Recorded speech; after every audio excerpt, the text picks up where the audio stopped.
Hey everyone, this is the first of hopefully many live streams with just me, just figuring it out as I go, um, having a more casual conversation about the Latin Mass. And today I wanted to talk about the foundation to the crisis of faith. And the reason I wanted to start here is because I think this is the thing that the church hierarchy just doesn't want to talk about, but it's so specific to what we're trying to do with Mass of the Ages. Mass of the Ages is a trilogy of films about the Latin Mass, and just a little bit of info about that. So the first film comes out August 15th, Feast of the Assumption, and it's going to be a beautiful introduction to the Latin Mass. The second film is going to be more investigative and surprising. It's going to look into what happened in the critical period between 62 and 69, 70 to implement Vatican II to basically create the new Mass. And then the third film for Mass of the Ages trilogy is going to be about the restoration of the Latin Mass and how it came back to us. With each of these films, we have a story, an inspiring story to go along with the film's content, and we're so excited to share it with you. It's just beautiful. Some are heartbreaking, but all of it is beautiful and inspiring, and I think it's going to bring a lot of people back to the tradition of the church. So this live stream today is live. I'll take any comments that come in. I hope my audio sounds good. I wasn't able to perfect it before I went live. But good enough is good enough because I want to get this out there. So where should we start? I was looking, for the films, I've done a lot of research into the crisis of faith. So, Catholics not attending Mass, the majority of Catholics not believing in the real presence. And I want to go over some of that with you and react to some of the comments from, much more popular Catholic YouTube channels, like Bishop Barron, His Excellency, and to give my own comments on the issue, because I think they're missing something very critical when they give feedback on the crisis of faith. So these statistics are taken from, the Center for Applied Research, from Pew Study, from Gallup polls. This is not just somewhere on Wikipedia that I found. Let's just go into those studies a little bit. Let me share my screen. Ken, thanks for your comment. Hope you don't need to produce... Here, let's just show this on there. Hope you don't need to produce another film explaining how we lost the Mass. Well, that's true. That would just be depressing. And that's not our mission and our approach. So our first film is a beautiful introduction to the Latin Mass. The third film is the restoration of the Latin Mass. And the second film goes into the creation of the new Mass because there's a lot of barriers people have to come to the Latin Mass, and there's a lot of things that you need to unpack about the new Mass, which I think we just need to answer a lot of people's questions about what the new Mass is and the surprising history surrounding it. All right, so let me share my screen here.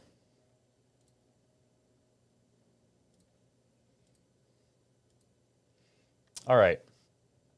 So this is from our website, theliturgy.org, and if you go to the website, it's the best way to stay in touch with us. Click the purple Get Notified button, and you can get updates about the film. You can be a part of the live premiere on August 15th.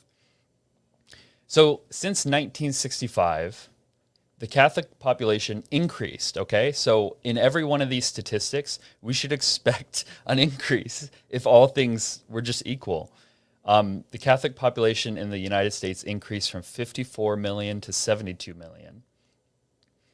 But in the same time, we had a drastic fall in the number of vocations. So in the priesthood, we used to have one priest for every like 500 Catholics. This is talking like before 1960. But now we have a priest for every 2,000 Catholics. In some dioceses, it's a one priest for every 5,000 or even 7,000 Catholics. And then the number of annulments is just showing the shattering of families in the nation. So we had just a few hundred annulments in 1960, and now we have tens of thousands. Mass attendance used to be in the 70 percentile, and now it's in the 20s. What's crazier to me is that we think of the number of converts, so like adult baptisms. In the 60s, we had 85,000 converts, okay? Adult baptisms. If the Catholic population increases by 30%, you'd expect at least the status quo to be around 85,000. But today we have 36,000 converts a year in the United States. There's also, let me share my screen here. Let me see if this switches over. Yeah, it does. Okay, so look at this fall in the number of religious sisters. Went from 180,000 to under 50,000. Religious sisters are, not only are they the spiritual backbone of a society with all their prayers and fasting, but they used to run the Catholic schools. We didn't have to rely on paying salaries to school teachers, and because they need to support families. There were religious sisters who it was their vocation to run these schools. So going from 180,000 to under 50,000 with such an increase in Catholic population is devastating. So here's a quote from Professor James Hitchcock. I believe it's the same professor at St. Louis University, but he wrote this in 1972. He said,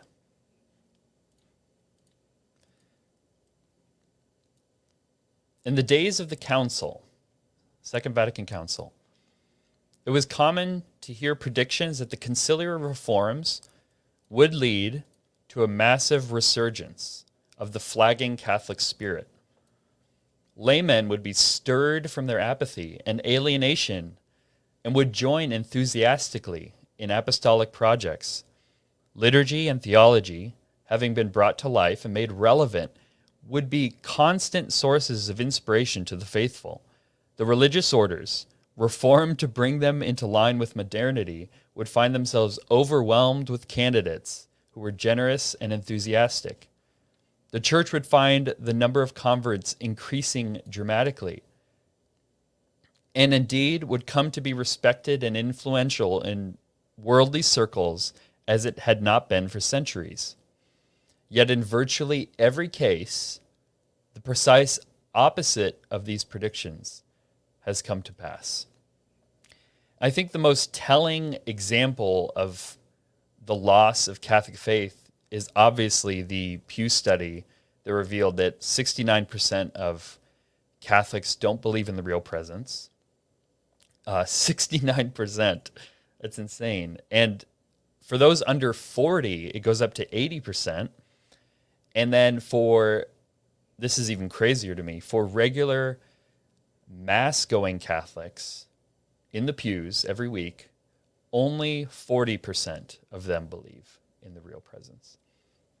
So last year when this study came out, I was riding my bike, listening to a podcast. I love the Word on Fire podcast. I love listening to it. Bishop Barron is great at evangelizing. He's great at unpacking the scriptures. So I was interested to hear how they would respond to this crisis of faith. So I'm going to share my screen with you and we'll watch that video.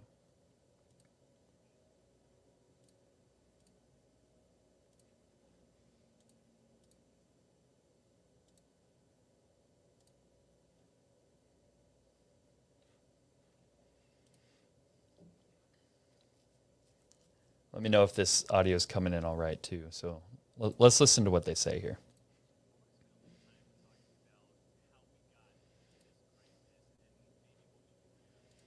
I want to make sure I shared the audio of that. Let me add it again just to make sure I shared the audio.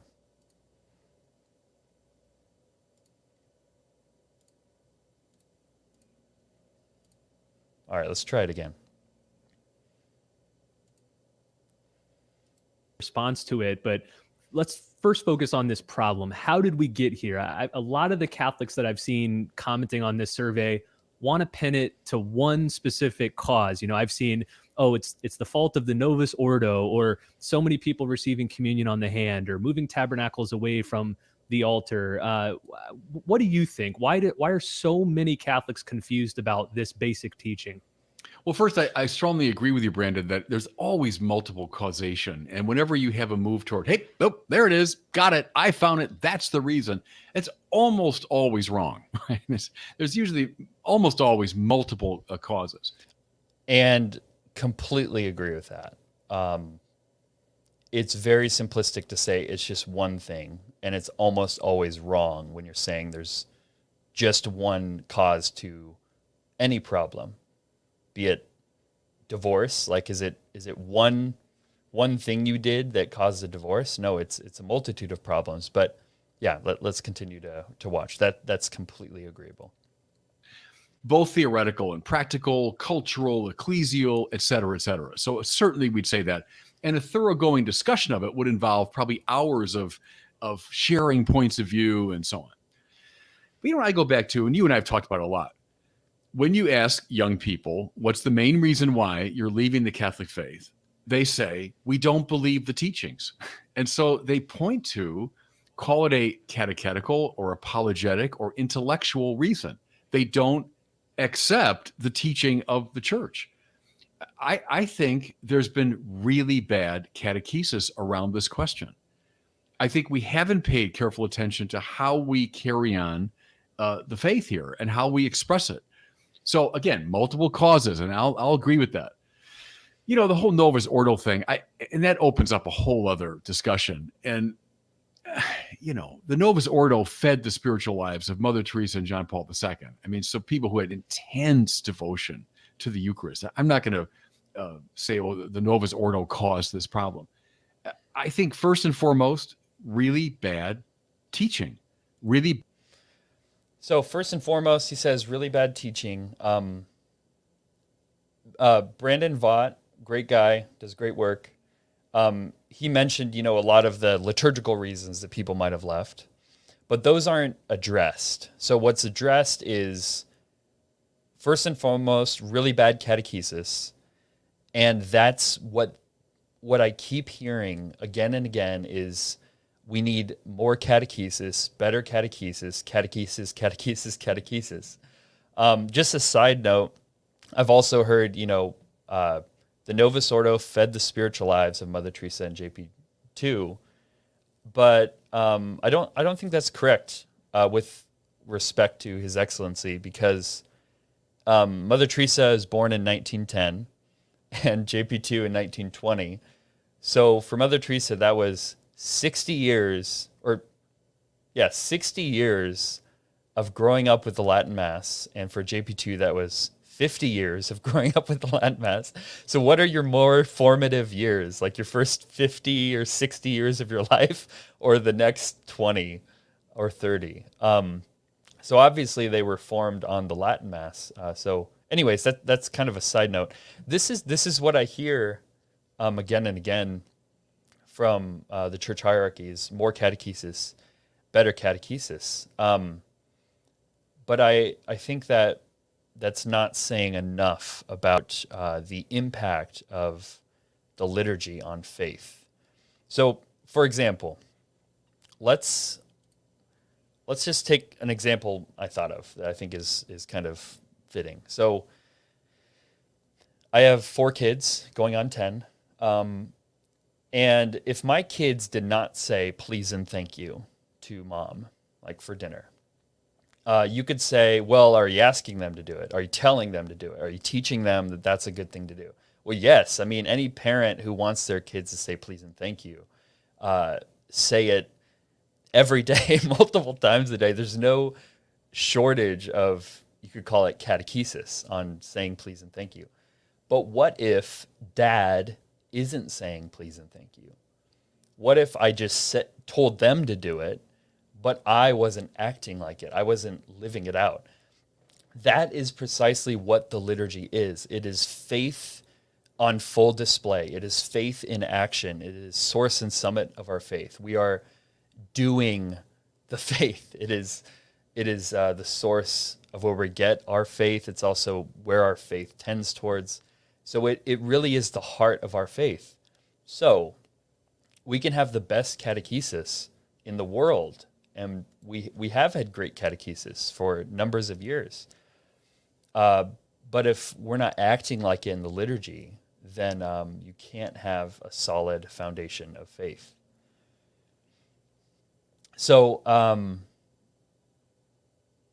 certainly what I would call, less than reverent, less than transcendent liturgy since the Second Vatican Council is not the only problem to the crisis of faith. But it's our belief that it is the foundation of the problem. And that's kind of the key. That's what I want to hear more discussions on. I want to hear more priests and bishops dealing with not, is Vatican II good or bad? I think that's not kind of the critical turning point. It's, what is the liturgy that we've been experiencing Sunday after Sunday for the past 60 years in the church? And 99% of the time, it's priest facing the people.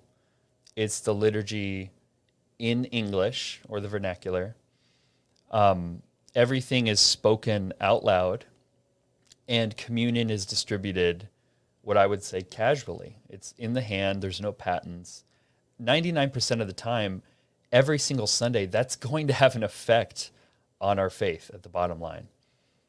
Now, this is different from Vatican II, because Vatican II, you could say rightly or wrongly, wanted to reform the liturgy, but it said very specific things. Latin must be retained. Any innovations must be certainly for the good of the church. They had very conservative, just the text itself, I'm not talking about the people, had very conservative applications of reform. And it, envisaged nowhere that the priest would be facing the people, that the entire Mass would be in English, that communion would be distributed on the hand. So when I'm talking about less than traditional, less than transcendent, less than reverent liturgies, I'm not talking about Vatican II. I'm talking about the typical experience of Novus Ordo every Sunday. Here, let me get some. See if there's any questions we can jump into.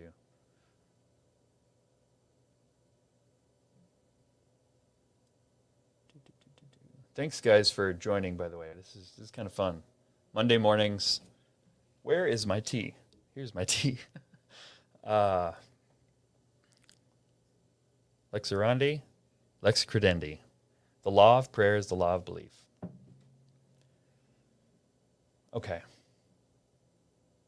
I'll get to some of these questions after, because they're about the film specifically, so I'll just continue on with my soapbox. Let me stop screen share and add something. I think this is very important to see. So I made a little graphic, and this is from our website. So do we need more and more and better catechesis? Sure, yes, we always need that.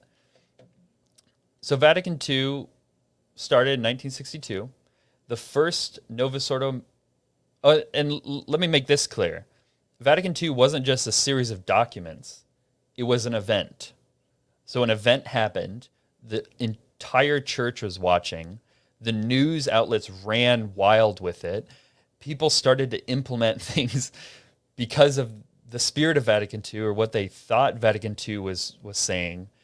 before any documents came out. So 1962 is still a critical date, even before we have the first missal. 1965, I just plopped a handsome, gregarious priest there. 1965 was when the first missal came out with the first changes. Now, do we need more and more and better catechesis? Yes. But we've had great pontificates like JP2 and Benedict XVI. JP2 in like 1979 or something around there. Catholic Answers began right around there. And are we just supposed to wait for a more charismatic and saintly pope than John Paul II, or a more far-reaching ministry than Catholic Answers or Word on Fire, closer to today? We've seen just a steady decline. And the one consistent thing that's been experienced is our lex orandi, our law of prayer, how we've been worshiping every Sunday for the past 60 years, the majority of Catholics. The Mass has been celebrated. That's the one consistent thing we've seen on this downtrend. I hope that's clear. Let me just minimize that. So, we're always waiting for a new springtime of evangelization. I'm a huge fan of evangelization. I think every Catholic should be an evangelizer, and we could get into what that word means. But we seem to be talking about a new springtime of evangelization right around the corner. Yet Vatican II, which through changing the liturgy and all the other things was supposed to usher in this new evangelization, it's been 60 years and there's just a consistent decline. And I think it's because we've lost our foundation. And again, it's 99% of Novus Ordos. This isn't bad priests trying to be bad. There's I know so many reverent, holy, good priests who celebrate the Novus Ordo who are holier than me. But it's a problem with the right, I think, because just consider this. So in the 1500s, when Martin Luther and Calvin wanted to convert people away from the church, from the Catholic Church, they would adopt the liturgy but make significant changes to it because they wanted to attack specific doctrines. The papacy, obviously the real presence of Jesus, transubstantiation. So what they would do is, we don't have to distribute communion on the tongue. We can distribute it in the hand. We don't need all this silence and this like high, Latin language. We can speak in English so people can understand. We can face the people, emphasize the communal meal aspect of the Mass, and call it the Lord's Supper. So this happened in the 1500s. Now I want to ask you this question. This is actually from Michael Davies, a great author on the Latin Mass and the implementation of the new Mass. If the Protestants of the 1500s employed these tactics to purposefully de-emphasize the sacrificial nature of the Mass, why did the Catholic Church herself adopt these very tactics 400 years later? Okay, some people might be saying that Protestant church attendance also declined, but I want to show you another video and react to it. Thanks, guys. This is so fun having you guys here and being so engaged in the chat. I see all your comments. Keep it up.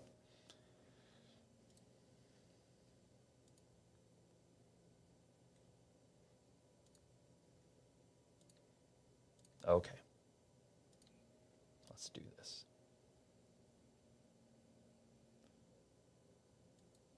Hopefully an ad doesn't play. Let's do this. Okay. In 1955, 75% of Catholics attended Mass on a weekly basis. By 1975, that number was down to 54%. During the same period, enrollment in seminaries declined, hundreds of priests and religious left ministry, and the church that once stood as a pillar of society quickly began to fade into irrelevancy. What happened? What could have caused such a major shift in church life in just a few decades? For some, the answer is obvious. Vatican II. If things were great before the council and awful after the council, clearly the council was a major mistake and we need to return to what made the church successful back in 1955. Makes perfect sense, right? Yeah, as long as you ignore the fact that Protestant church attendance also declined in that time period. And Okay, so this is so as critical you ignore the because fact that Protestant church attendance this is not just something Father Casey has said. I've heard this from prominent Catholic apologists who say a few things, but one of the things they say is it cannot be because of the Vatican II or the Mass that church attendance was in such rapid decline, because Protestant church attendance also experienced a rapid decline. So I looked up this chart that he posted, and let me pull it up and see if this works.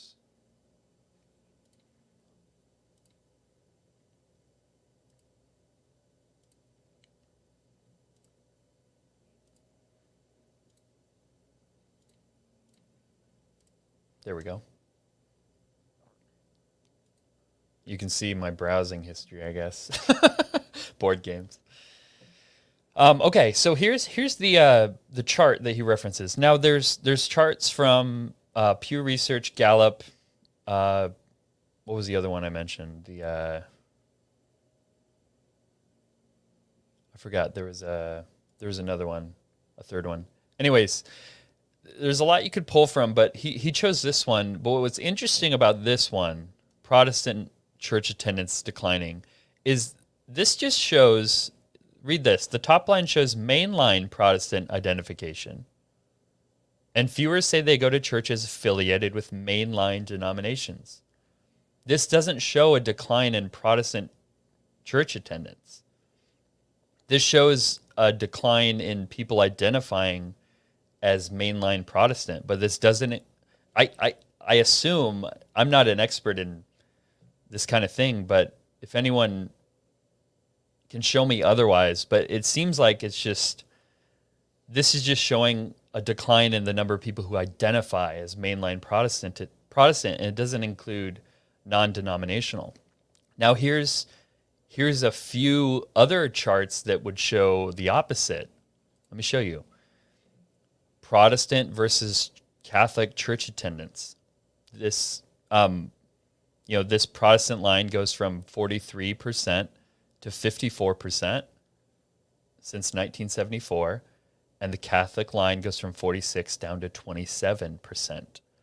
And this is simply a decline among U.S. Catholics compared with Protestants, whose strength of religious identification has been rising in recent years. And then this one as well. According to Gallup poll, trends on church attendance among American Christians, weekly attendance among Protestants has been fairly steady over the past 6 decades, averaging 42% in 1955 versus 45% in the middle of the current decade. However, attendance among Roman Catholics dropped from 75% to 45% over the same period. And again, weekly church attendance, this is from Gallup, has declined among U.S. Catholics in the past decade, while it has remained steady among Protestants. So unless they're seeing something I'm not seeing, I'm looking at Gallup and Pew and multiple different studies, it looks like Protestantism has either stayed steady or been on the increase, whereas Catholicism, which is identified by church attendance, if you're a Catholic and not going to Mass, you're ipso facto, if you're not going at least once a year, you're not a Catholic. So we saw a decline of 75% to 39%. Some say, 27% or less, depending on the study you're reading. So I don't believe it's just across the board. I think that's unfair to say Protestants experience the same decline in faith. Okay, here's another thing I hear. This fallacy. Let's jump into it. I think I have to Sorry for these. My first time doing this and having a lot of fun, but it's kind of clumsy.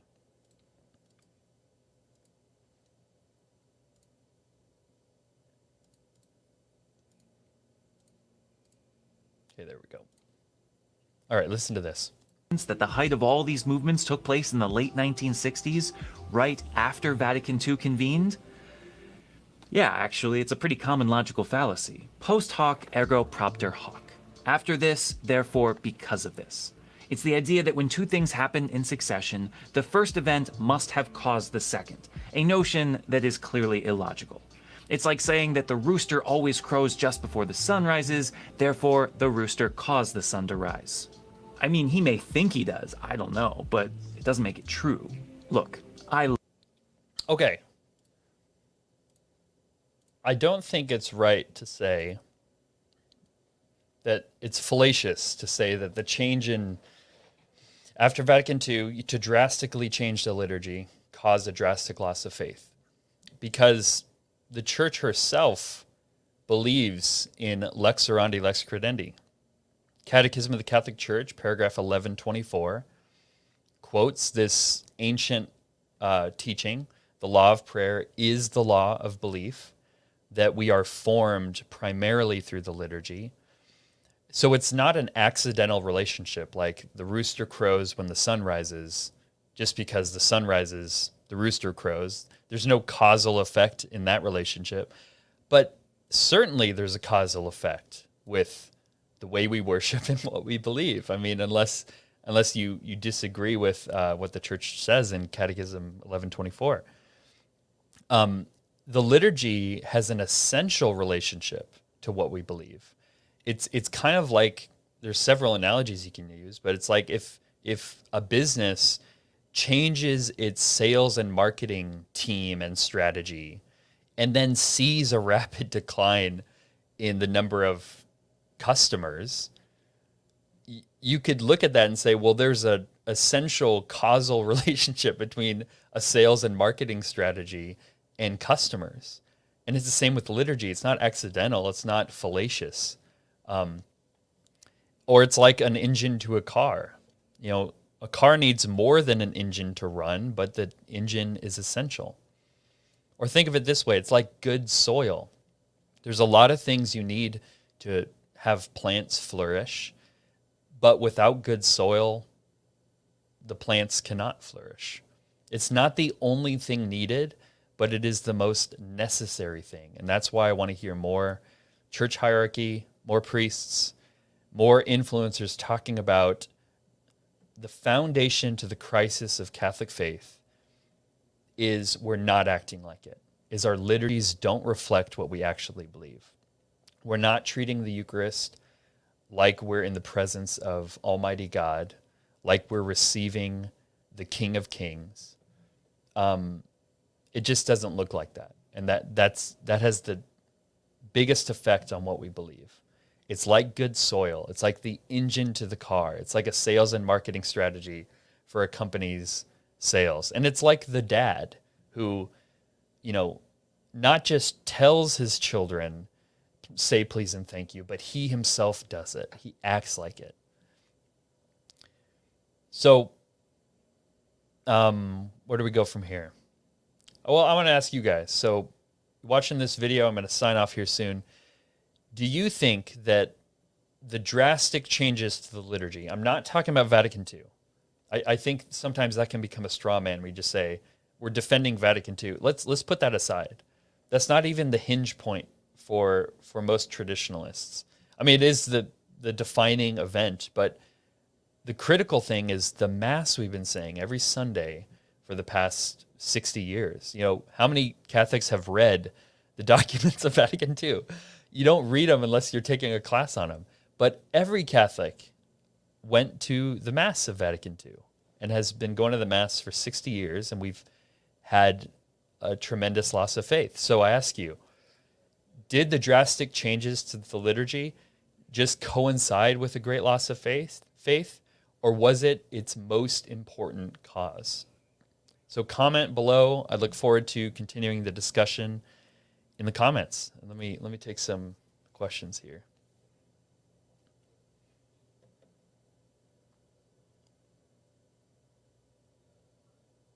Okay. Britta, I hope I'm saying that correctly. How do we find your films? So they are close to release. So we're not only making one film, we're making a trilogy of films on the Latin Mass called Mass of the Ages. You can find more at theliturgy.org. The first film comes out August 15th, and the next two films will come out before the end of the year. So you're getting 3 films before the end of the year.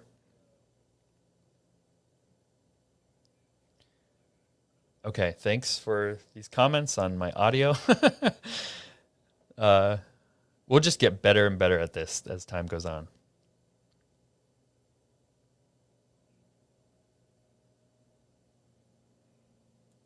Okay, David, thanks for your comments. I left the Novus Ordo since 2018, never returned. So my wife and I, when we got married in 2013, right around that time, we were trying to do both. We would, it's hard when you grow up in the Novus Ordo and you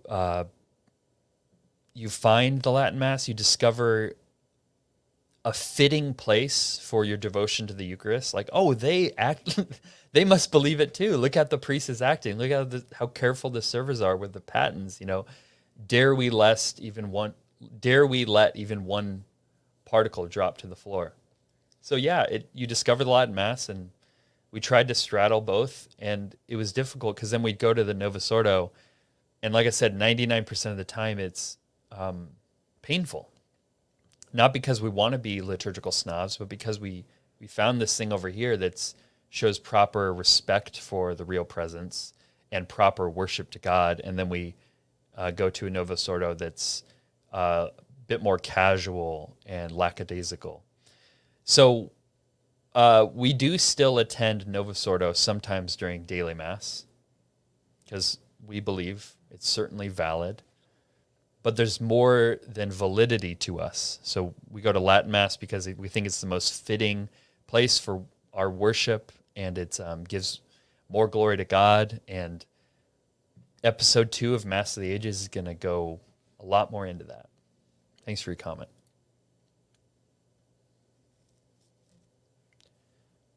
Bunini. Yes, Bunini, the villain. Again, episode 2. I'm excited to get into that.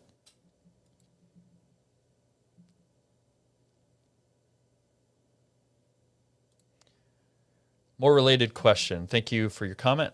Do you think if everyone celebrated the Mass according to the actual Vatican II rubrics, keep Latin, Ad Orientem, etc., we would be in a better state?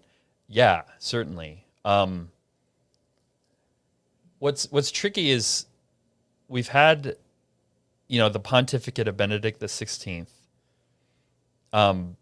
people like Cardinal Sarah, saying, okay, Universal Church, let's do the Mass Ad Orientem for Advent. And that got shut down. So it's like what's it going to take when you have a JP2 and a Benedict XVI and Summorum Pontificum, which is Benedict XVI's allowing us to celebrate the Latin Mass even without permission. You can just, if you're a priest, you can just do the Latin Mass. If you're a stable group of faithful, you can request the Latin Mass and it must be granted to you.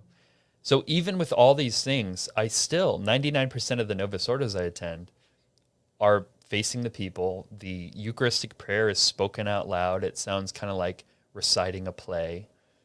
And it's hard to meditate because there's uninterrupted, loud resuscitation of prayers and talking. And it's entirely in English. So, yes, I think it would do so much good if we just followed the rubrics. In the rubrics, there's certain prayers of the Novus Ordo, there's certain prayers that are towards the altar and certain prayers that are towards the people. So it's assumed that the priest would be facing the altar and not to the people. Yet, I don't know what it's going to take for priests at large, for 99% of the parishes to start doing it according to the rubrics and to start doing it in a more traditional way. but I also think even that's not enough. If you see, it would do a lot of good, but the amount of prayers and sacred gestures, just Catholic signs and symbols that were moved from the old rubrics to the new, it's drastic. It's like only 17% of the prayers remained. That's not pruning. That's a devastating cut into the tree of tradition. That's like cutting off entire huge branches of tradition. Things that have been around for 500 or 1,000 or 1,500 years were just thrown out. So yes, it would do a lot of good. We would certainly be in a better state, but I think we need more than that. We need certainly a reform of the reform would do a lot of great good. But I think in the meantime, I'm raising my 4 kids, and we can't wait decades and centuries for the church to figure it out. That's why we cling to the Latin Mass.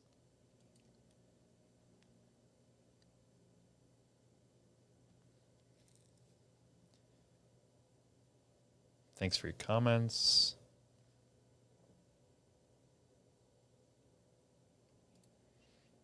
Thanks, Jacob. If the Catholic Church is suffering, it can be said that inferior institutions won't have as much grace, and their exemplar of virtue isn't as visible.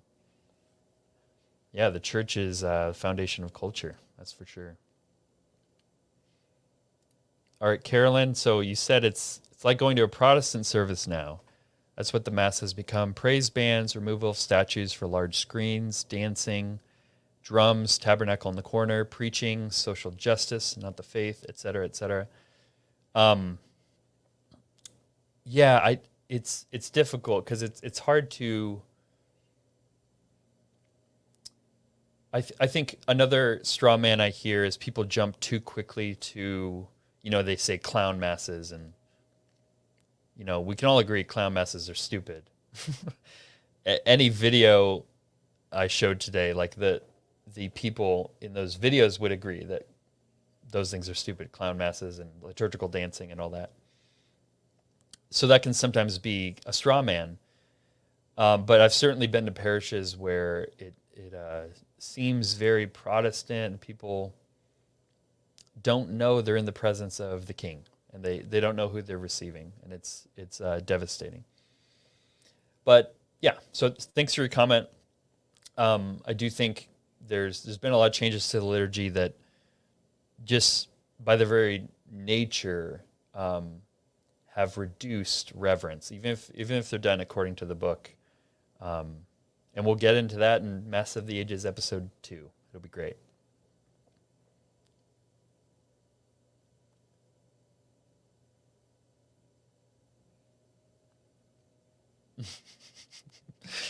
Oh, you guys are great.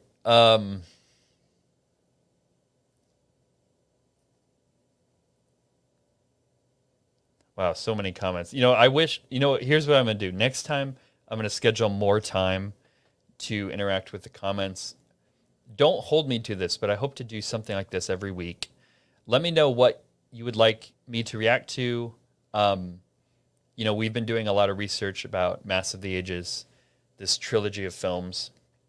We really believe that it is not the only solution we need, but it is the foundation to the solution. We need reverent, traditional, holy liturgies. We need to actually act like we believe what we believe.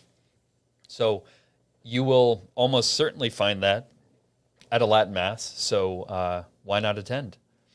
So that's all for today. I'll continue interacting with you guys in the comments just through typing, and I'll make sure to schedule more time in the future to chat with you. Thank you so much for watching. God bless you. Peace.